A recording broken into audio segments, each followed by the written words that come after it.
AP Telangana జలజగడాలు ఈనాటివి కావు. ఏదో ఒక సమస్య అడ్డు తగులుతూనే ఉంది. నీటి యాజమాన్య బోర్డులు పరిష్కరించలేకపోతున్నాయి. అటు కేంద్రం కూడా చెక్ పెట్టడం లేదు. పాత వివాదాలు అలా రగులుతుండగానే తాజాగా బనకచర్ల బాంబు పేలింది. దీనిపై తెలంగాణ అభ్యంతరం వ్యక్తం చేస్తుంటే సముద్రంలో వృధాగా పోయే నీటినే తరలిస్తున్నామన్నది ఏపీ వాదన. ఇంతకీ నీటి పంపకాలపై శాశ్వత ప్రాతిపదికన నిర్ణయాలుంటాయా?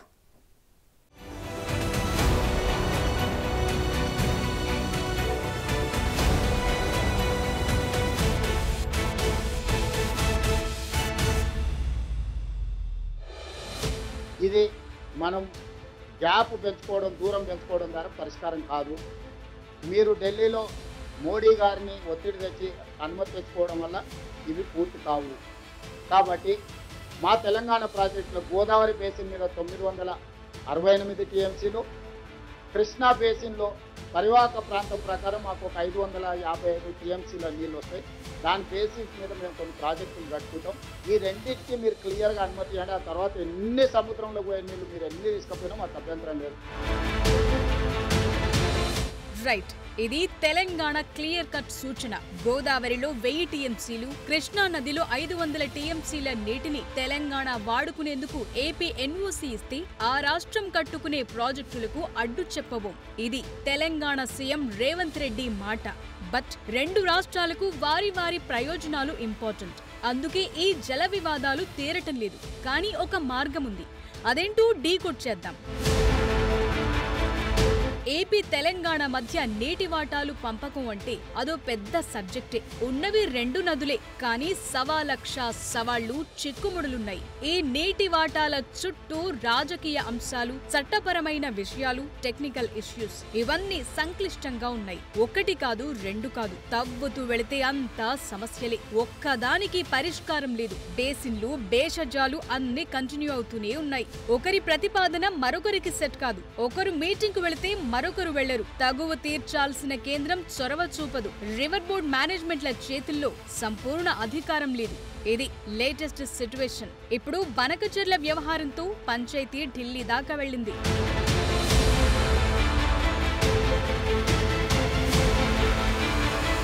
కృష్ణా, గోదావరి నదులు తెలంగాణ, ఏపీ మీదుగా ప్రవహిస్తూ చివరికి సముద్రంలో కలుస్తాయి. ఈ 2 నదుల నీటి పంపకాలే గత కొన్నేళ్లుగా పరిస్థితి మారిపోయేలా చేశాయి. ఏపీ పునర్విభజన చట్టంలో క్లియర్ కట్ గా మ్యాటరున్న పంపకాలకు సరైన దారి లేకుండా పోయింది. 2 రాష్ట్రాల్లోనూ రాజకీయంగా సున్నితమైన పరిస్థితులున్నాయి. నీళ్ల చుట్టూ భావోద్వేగాలున్నాయి. నీళ్లు, నిధులు, నియామకాలంటూ తెలంగాణ ఉద్యమం జరిగి ప్రత్యేక రాష్ట్రంగా ఏర్పడింది. అటు న్యాయమైన వాటా కావాలంటూ ఏపీ అంటోంది. ఆ 2 నదులు తెలంగాణలోనే ఎక్కువ శాతం ప్రవహిస్తాయి కాబట్టి మెజార్టీ వాటా కావాలంటోంది. సో ఈ సమస్య అక్కడికి ఆగిపోయింది.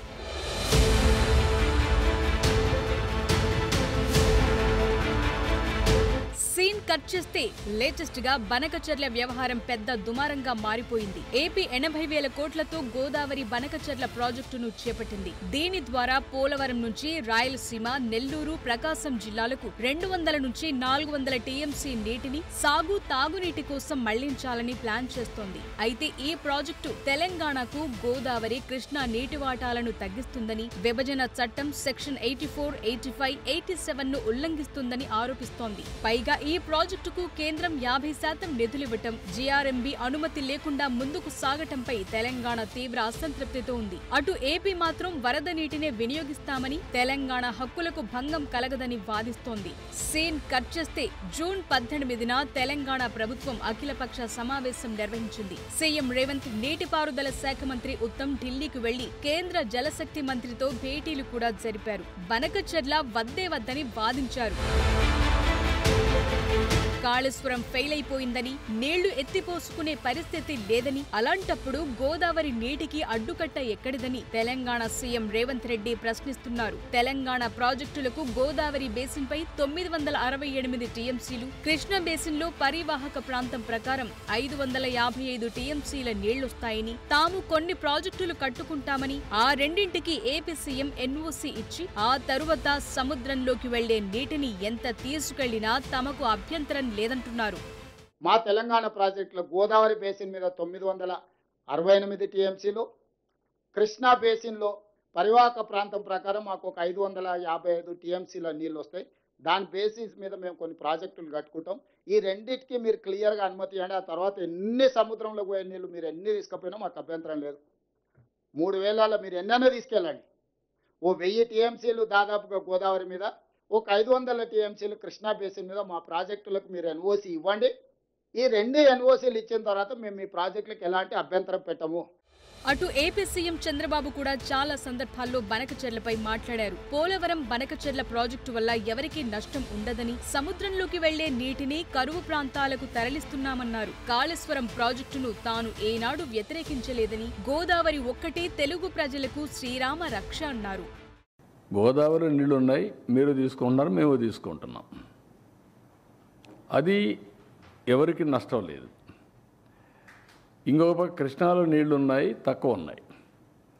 దీని మీద మనం కొట్టుకుంటే లాభం లేదు. మీ ఇప్పటి వరకు ప్రాజెక్టుల వారిగా అలొకేషన్ వాళ్ళకు ఇచ్చారు, ఇక్కడ ఇచ్చారు. అది కంటిన్యూ చేద్దాం. కొత్త ట్రిబ్యునల్ ఉంది, ట్రిబ్యునల్ వచ్చిన తర్వాత వాళ్ళు ఏ రిపోర్ట్ ఇస్తే దాన్ని బట్టి దానికి సెపరేట్ ఇది ఉంటుంది, అథారిటీ డిసైడ్ చేస్తారని చెప్పాను. దాని ప్రకారమే ఇప్పుడు ఎన్ బ్లాక్గా తీసుకుంటున్నాం.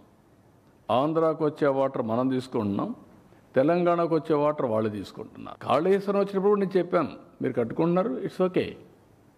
ఎప్పుడు కూడా నేను అబ్జెక్ట్ చేయలేదు.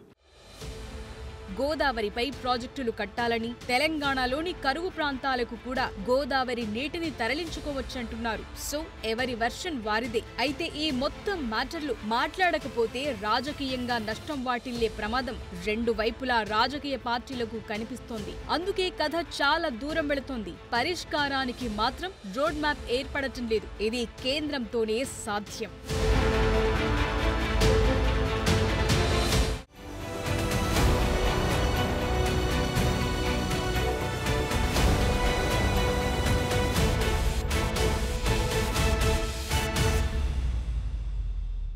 సరిహద్దులు పంచుకునే అన్ని రాష్ట్రాలు, అంతెందుకు అన్ని దేశాల మధ్య కూడా జలజగడాలున్నాయి. కానీ ఇందులో పరిష్కారం అన్నది చాలా కీలకం. ఏకాభిప్రాయం రావడం చాలా కష్టం. అలాంటప్పుడే కేంద్ర ప్రభుత్వం రివర్ మేనేజ్మెంట్ బోర్డులు చొరవ తీసుకుని సమస్యకు పరిష్కారం చూపాలి. పర్మనెంట్ రివర్ మేనేజ్మెంట్ బోర్డులు ఏర్పాటు చేయాలి. మరి వాస్తవంగా ఏం జరుగుతోంది? రెండు రాష్ట్రాల మధ్య ఎన్నాళ్ళీ జలజగడాలు?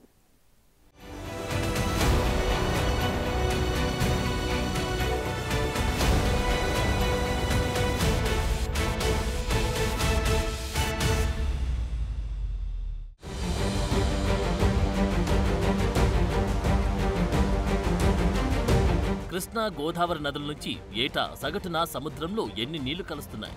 ఈ ప్రశ్నలకు ఖచ్చితమైన సమాధానం లేకపోయినా ఒక ఐడియా మాత్రం ఉంది. గోదావరి నది నుంచి ఏటా సగటున 2000 టీఎంసీలు, అలాగే కృష్ణా నుంచి యావరేజ్ గా 500 నుంచి 1000 టీఎంసీల నీరు సముద్రంలో కలుస్తుందన్న లెక్కలైతే ఉన్నాయి. అసలు సమస్య ఏంటో తెలుసా? అసలు కృష్ణా గోదావరి జలాలపై ఖచ్చితమైన లెక్కలు లేకపోవడమే. అన్ని గాల్లో లెక్కలే. నికర జలాలు, వరద జలాలు, మిగులు జలాలెంతో అంతా ఓ కన్ఫ్యూజనే. ఇప్పటికీ తేలని మిస్టరీ. అదే అసలైన ట్విస్ట్. ఆ లెక్కలు తేలకుండానే వరద, నికర, మిగులు జలాలంటూ వాద ప్రతివాదాలు నడుస్తున్న పరిస్థితి.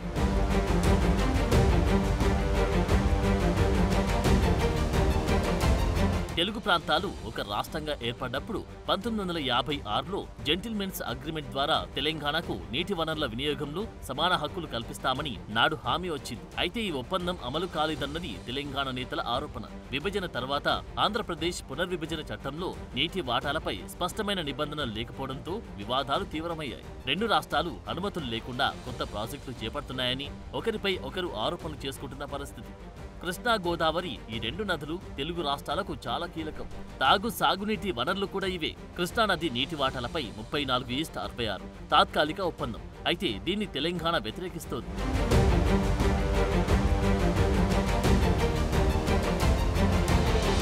కృష్ణానది నీటి వాటాలు, పంపకాలు, అభ్యంతరాలేంటో ఇప్పుడు చూద్దాం. బచావత్ ట్రిబ్యునల్ 1969 ప్రకారం కృష్ణా నదిలో 811 టీఎంసీ నీటిని నాటి ఉమ్మడి ఏపీకి కేటాయించింది. ఇందులో ఏపీకి 512 టీఎంసీలు, తెలంగాణకు 299 టీఎంసీల రేషియోలో విభజించారు.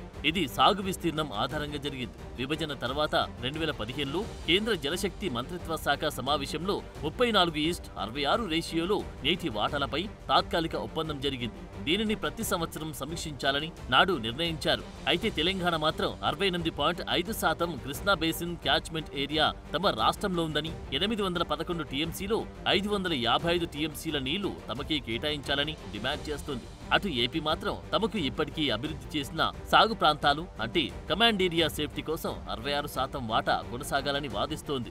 శ్రీశైలం రిజర్వాయర్ నుంచి పోతిరెడ్డిపాడు కాల్వ ద్వారా ఏపీ రోజుకు 6 నుంచి 8 టీఎంసీల అదనపు నీటిని రాయలసీమ లిఫ్ట్ ఇరిగేషన్ కోసం తీసుకుంటుందని, నాగార్జున సాగర్, శ్రీశైలం వంటి ప్రాజెక్టుల నుంచి తెలంగాణకు తగిన నీరు అందడం లేదని, ఏపీ అనధికారికంగా నీటిని ఉపయోగిస్తుందన్నది తెలంగాణ కంప్లైంట్. అటు శ్రీశైలం, నాగార్జున సాగర్ ప్రాజెక్టుల నుంచి హైడల్ పవర్ జనరేషన్ కోసం తెలంగాణ అనధికారికంగా నీటిని వాడుతుందని, ఇది ఏపీ సాగు తాగునీటి అవసరాలు దెబ్బతీస్తుందన్నది ఆంధ్ర ప్రభుత్వ వాదన. వీటికి తోడు ఎపెక్స్ కౌన్సిల్, కేఆర్ఎంబీ, జీఆర్ఎంబీ అనుమతులు లేకుండా ప్రాజెక్టులు కడుతున్నారని రెండు వైపులా కంప్లైంట్స్ అలాగే ఉన్నాయి.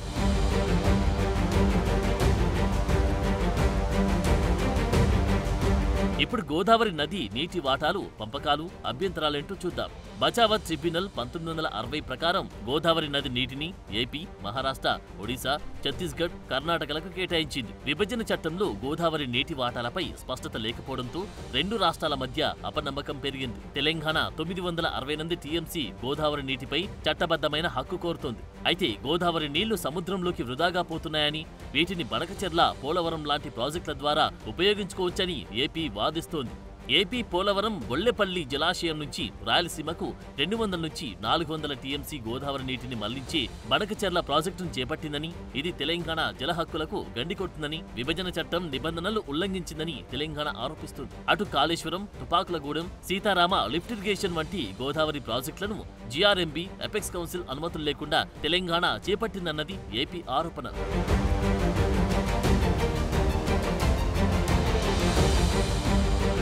విభజన చట్టం 2014 సెక్షన్ 85 ప్రకారం 2014లో కేఆర్ఎంబీ ఏర్పాటైంది. కృష్ణానదిలో నీటి వినియోగం, ప్రాజెక్టుల నిర్వహణ, హైడల్ పవర్ జనరేషన్ ను నియంత్రించడం దీని లక్ష్యం. 35 కృష్ణా బేసిన్ ప్రాజెక్టుల నిర్వహణను 2021 అక్టోబర్ 14 నుంచి చేపట్టింది. నీటి వాటాలపై ఎడతెగని పంచాయతీ నడుస్తూనే ఉంది. ఈ కేఆర్ఎంబీ నీటి వాటాలపై తుది నిర్ణయం తీసుకునే అధికారం లేకపోవడం, ఎపెక్స్ కౌన్సిల్ పై ఆధారపడడం, రెండు రాష్ట్రాలు చర్చలకు రెడీగా లేకపోవడం వంటి కారణాలతో ఆదేశాల అమలు కష్టంగా మారింది.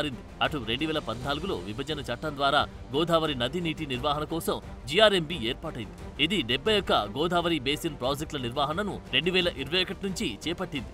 గోదావరిపై కొత్తగా చేపట్టిన ఏ ప్రాజెక్టుకైనా ఎపెక్స్ కౌన్సిల్ అనుమతి తప్పనిసరని ఆదేశించింది. తెలంగాణ లేటెస్ట్ గా కంప్లైంట్ చేసిన బనకచెర్ల ప్రాజెక్టుపై ఎలాంటి నిర్ణయం తీసుకోలేకపోయారు. సో గోదావరి నీటి వాటాలపై స్పష్టత లేకపోవడం, ట్రిబ్యునల్ లేని కారణంగా నిర్ణయాలు ఆలస్యమవుతున్నాయి.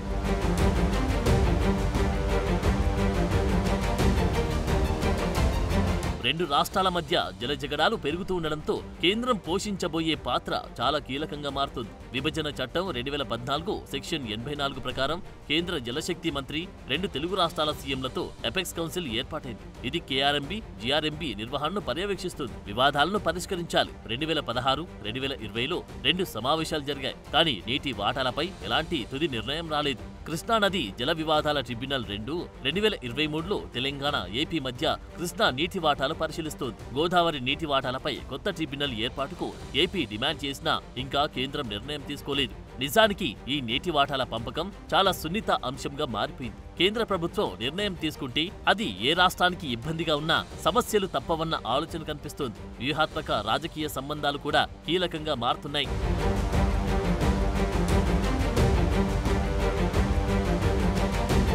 తెలుగు రాష్ట్రాల మధ్య నీటి వాటాలు తీరాలంటే కేంద్రం చేయాల్సిన పనులు కొన్ని ఉన్నాయి. ఎపెక్స్ కౌన్సిల్ ను తక్షణం యాక్టివేట్ చేయాలన్న సూచనలు వస్తున్నాయి. ఎపెక్స్ కౌన్సిల్ సమావేశాలు తరచూ నిర్వహించడం, నీటి వాటాలపై తాత్కాలిక ఒప్పందాలు సమీక్షించడం వంటివి చేయాలన్నారు. రివర్ బోర్డులకు నీటి వాటాలు, ప్రాజెక్టుల అనుమతులపై స్పష్టమైన అధికారాలు ఇవ్వాలన్న వాదన పెరుగుతోంది. ప్రస్తుతం బోర్డులు నిర్ణయాలు తీసుకున్నప్పటికీ రాష్ట్రాలు పాటించకపోవడం కూడా సమస్యగా ఉందంటున్నారు. రెండు రాష్ట్రాల మధ్య చర్చలకు మధ్యవర్తిగా వ్యవహరించి సమన్వయం సాధించడం కేంద్ర ప్రభుత్వం ముందున్న లక్ష్యం. అంతేకాదు article 262 inter state water disputes act 1956ని సవరించి శాశ్వత నీటి వివాదాల ట్రిబ్యునల్ ఏర్పాటు చేయాలి. సుప్రీంకోర్టు అప్పీలేట్ అధికారం కల్పించాలన్న సూచనలున్నాయి. కృష్ణానదితో పాటు గోదావరి నీటి వాటాలపై కొత్త ట్రిబ్యునల్స్ ఏర్పాటు చేసి 2 రాష్ట్రాలకు చట్టబద్ధ హక్కులు కల్పించాలన్నారు. జల వివాదాల పరిష్కారానికి నిష్పక్షపాతంగా వ్యవహరించడం, పర్మనెంట్ ట్రిబ్యునల్, రివర్ బోర్డుల బలోపేతం, సమగ్ర నీటి విధానం రూపొందించడం వంటి చర్యలతో జగడాలకు ఫుల్ స్టాప్ పడే ఛాన్సెస్ కనిపిస్తున్నాయి.